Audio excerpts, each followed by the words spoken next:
Today, we're exploring self knowledge and the protective layers that shape the way we understand ourselves. This behind the curtain look is inspired by the book Letting Destiny Deliver.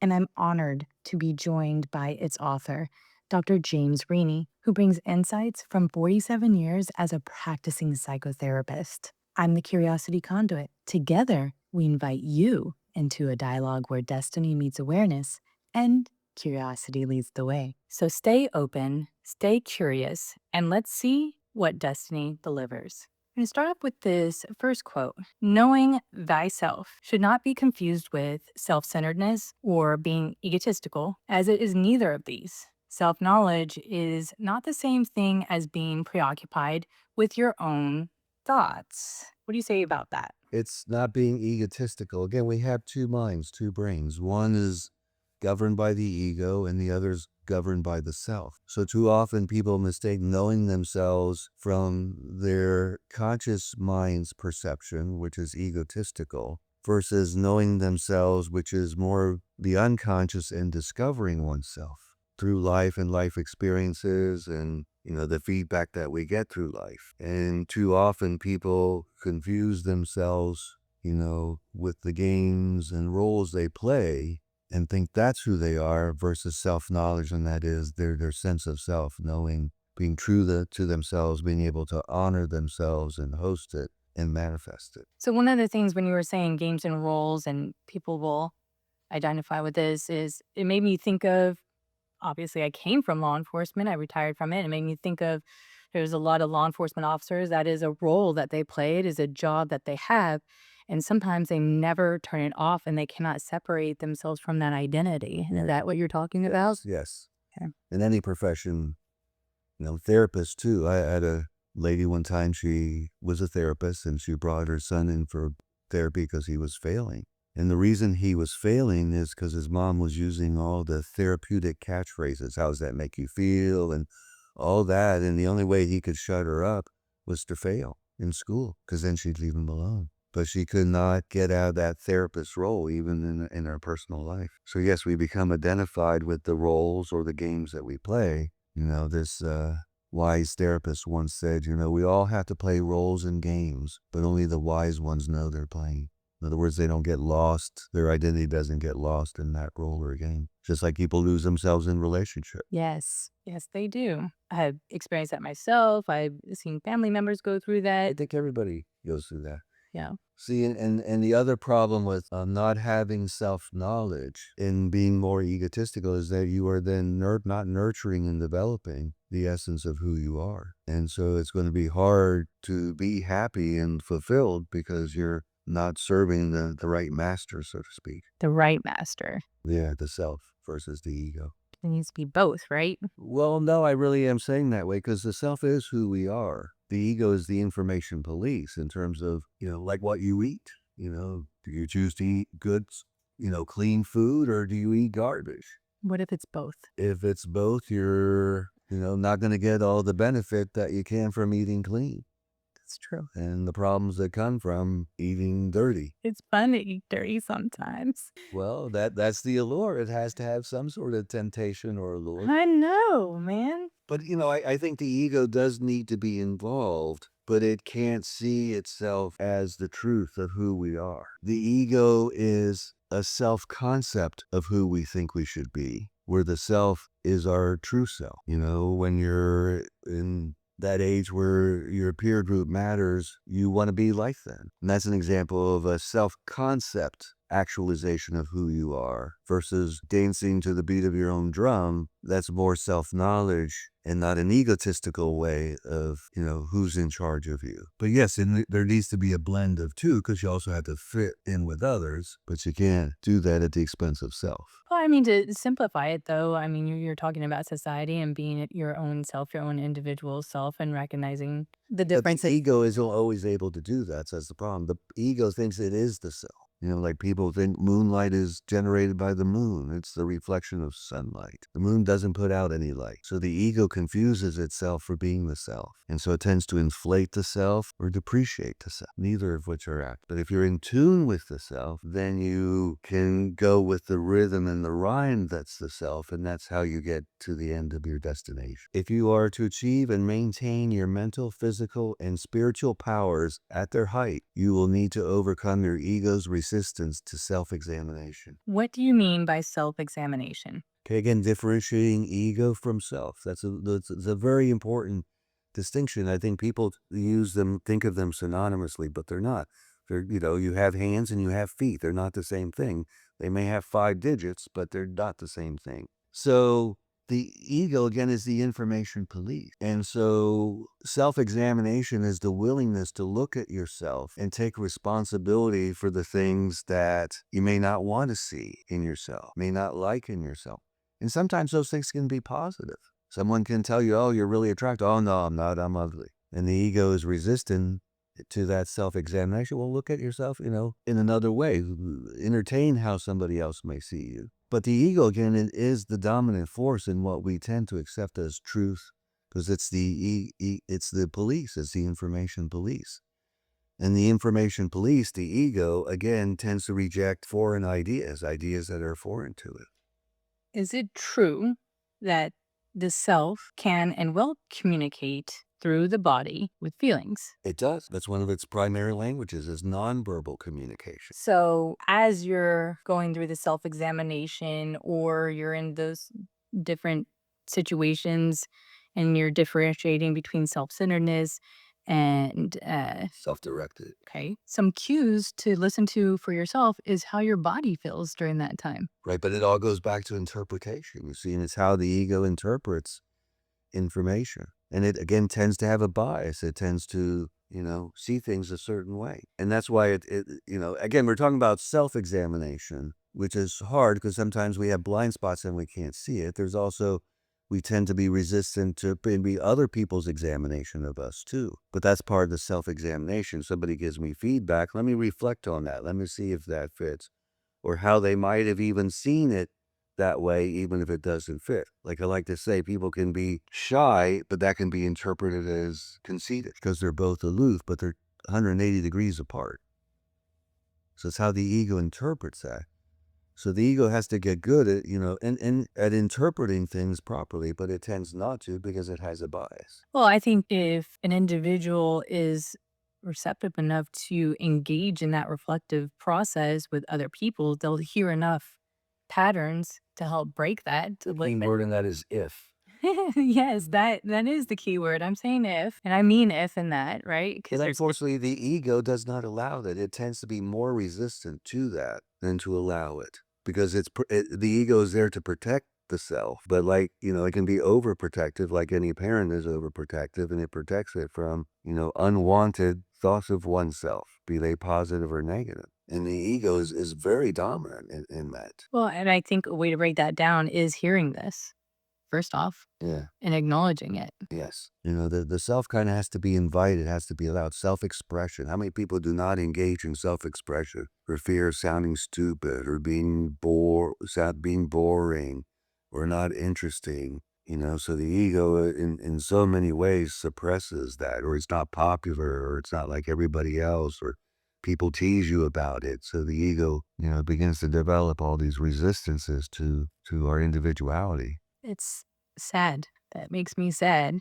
Well, it makes it so hard. And that's why I think so many people struggle with symptoms like depression and anxiety and mania and drug and alcohol abuse because they have too much resistance to hosting and honoring the self, both the good and bad of one, and utilizing both.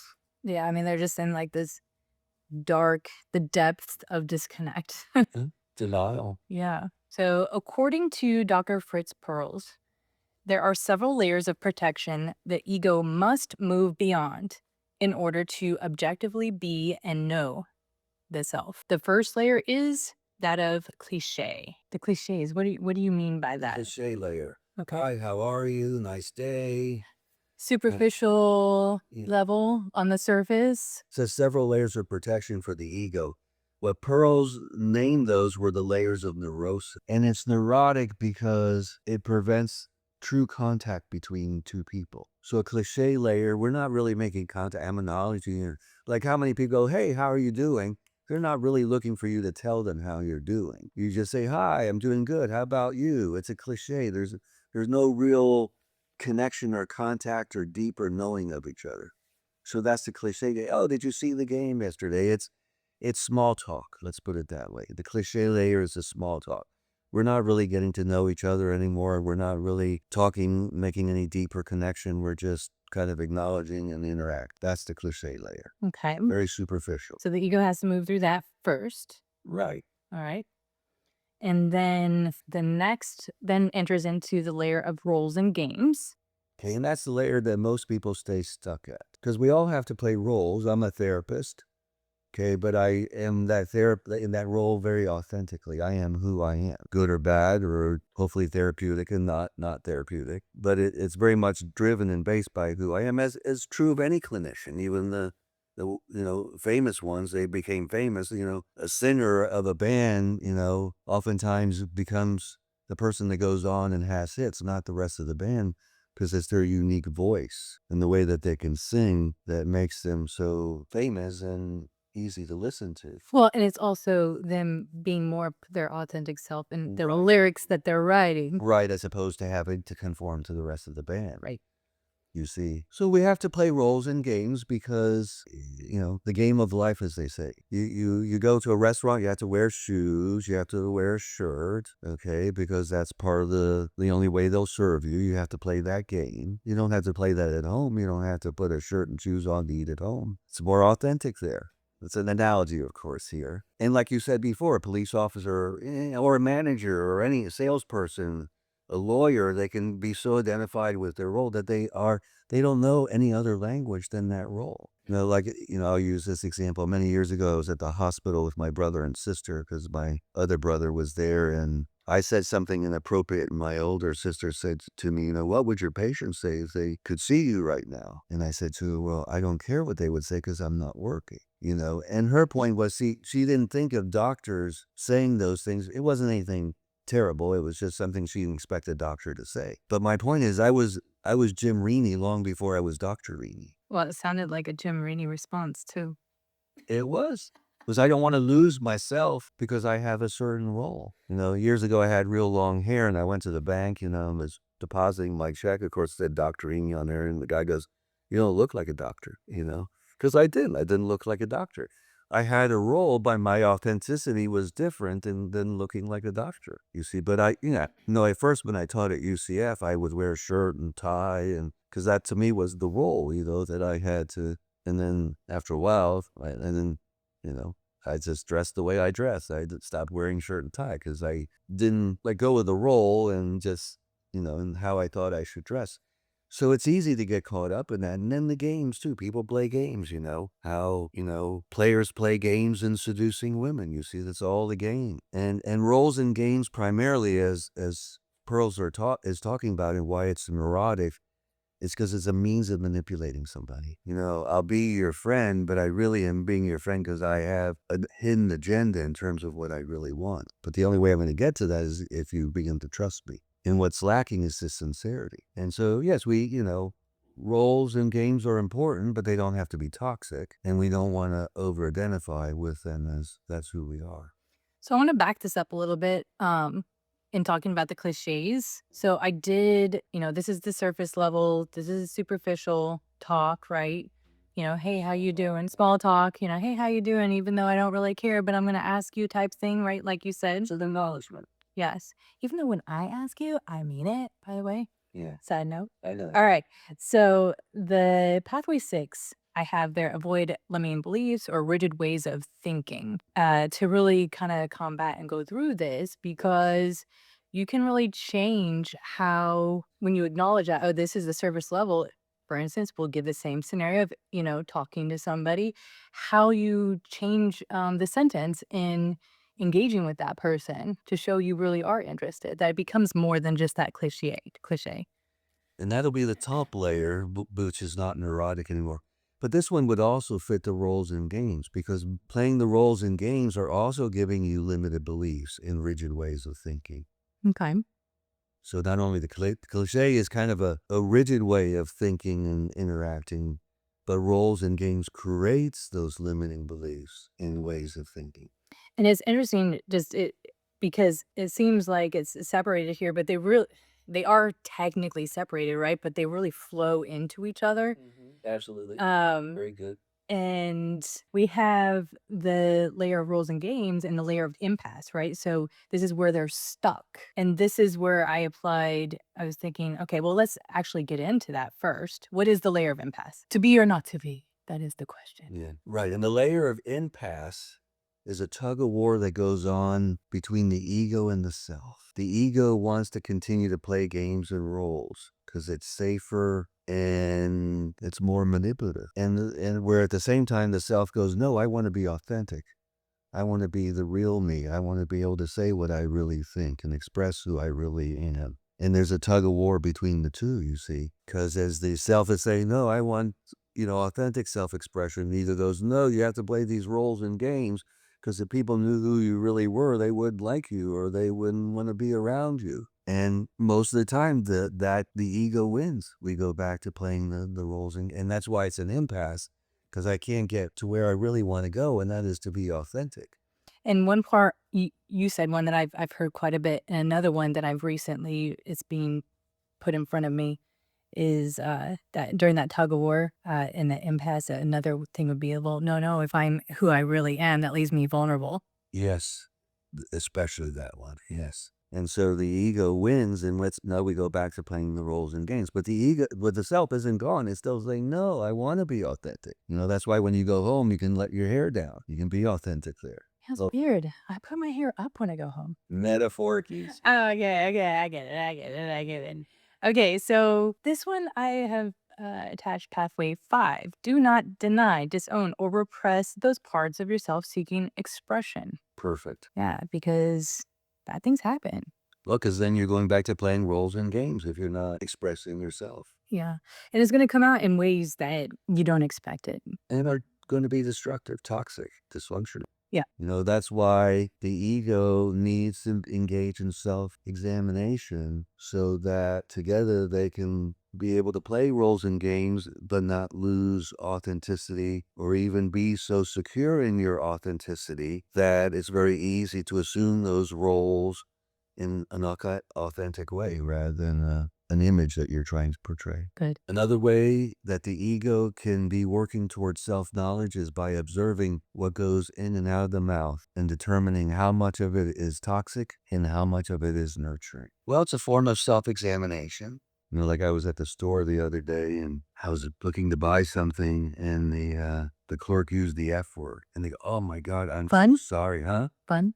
No, F-U-C, F word. Oh, okay, that word, that one. I'm just kidding, I knew which one it was. Okay. But yeah, go ahead. They were so, apologetic for it because obviously that isn't something that should come out of your mouth when you're waiting on somebody. But I wasn't the least bit offended, which, so it wasn't toxic at all. A lot of people, when they use that word, it can be, toxic. You're a fucking idiot. Okay.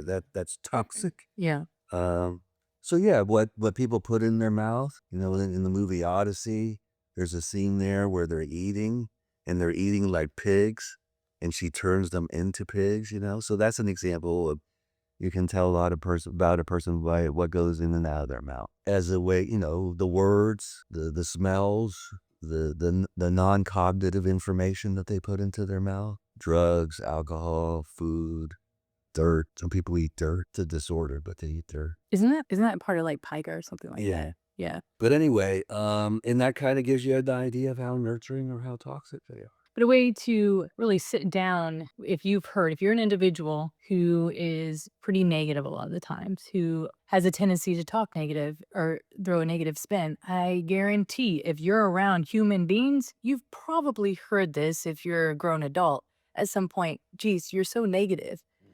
And if you're one of those individuals, could sit here and just for one day, check yourself out. Like, what's coming out of your mouth and then examine that. Was that negative or could I have been more positive about that? Could I have looked at that differently? I agree with all that, But and that's, you know, you have to police yourself essentially. yes. And you have to police yourself because the negativity is automatic, and it's so automatic you don't even realize it. No, that's true. And And so you have to, hire, what they call the police officer who does, like we'll be at the mall and detail. Isn't that a detail, yeah. yes. I was like, where is he going with this? You wanna Hire a guy at the mall no, you wanna for hire a detail. a police officer who will do the detail work. Okay, okay. All right, but you're talking about Monitoring yourself and a portion using portion of your ego But to the other actually be able to but do the that. other part is, the problem is it becomes pervasive. We do it all the time. And it becomes even harder to become a positive person if you're negative. Unless you have some sort of life-changing experience, like a near-death experience or something which, makes you very grateful to still be alive and, Yeah. you know Well, I mean, another thing that I see in common, if anybody's wondering, am I one of these people? Who do you go to when you need to vent? Is that person being quiet and just enabling that possible negative behavior? Or are you going to talk to vent to somebody who has that back and forth dialogue with you? And are they also being negative? You guys are just reflecting back and forth this toxicity. And it's just a way to also examine yourself, I would think. Yeah, there's a term for that, it's called induction. You get inducted Oh. into their way of thinking. I cannot wait to learn all these names. Just apply names, places. It's fun. Induction. Yeah, like, it's especially in family therapy because the therapist can be inducted and become another parent. Huh. They say the same thing the parents do because they get sucked into the family system and become like a member of the family system. Oh, okay. So it's not this like enabling that behavior. It's inducting the behavior. Well, you become like the person.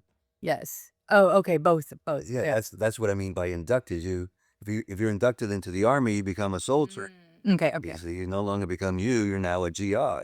That makes You, sense. you lose your objectivity and perspective as a therapist because you get sucked into their biases and therefore are proliferating them rather than intervening on them. To gain self knowledge, the ego especially needs to be aware of those on whom its care is bestowed and on whether it is cultivating the toxic or nurturing. So, this is kind of what we were just talking about, right? I'll read it one more time. To gain self knowledge, the ego especially needs to be aware of those whom its care is bestowed and on whether it's cultivating the toxic or the nurturing. So I attached pathway 9, actions that gives and earns love and respect, but also pathway 5 of avoid self-sabotage on the other side of Well, they all really should avoid self. All these things are potentially self-sabotage. yeah. So yeah. So give an example of what this means. Well, one way I can understand this is that, again, I'll use the example. There are people who take advantage of the elderly. They go in there and they start paying their bills and they take them to doctor's appointments and they do all these things for them. But what their goal really is to get access to their finances so they can start writing themselves checks and start basically taking their money from them. So that's an extreme example of I'm bestowing care upon you, but there's a toxic reason behind why I'm bestowing, That's a good example.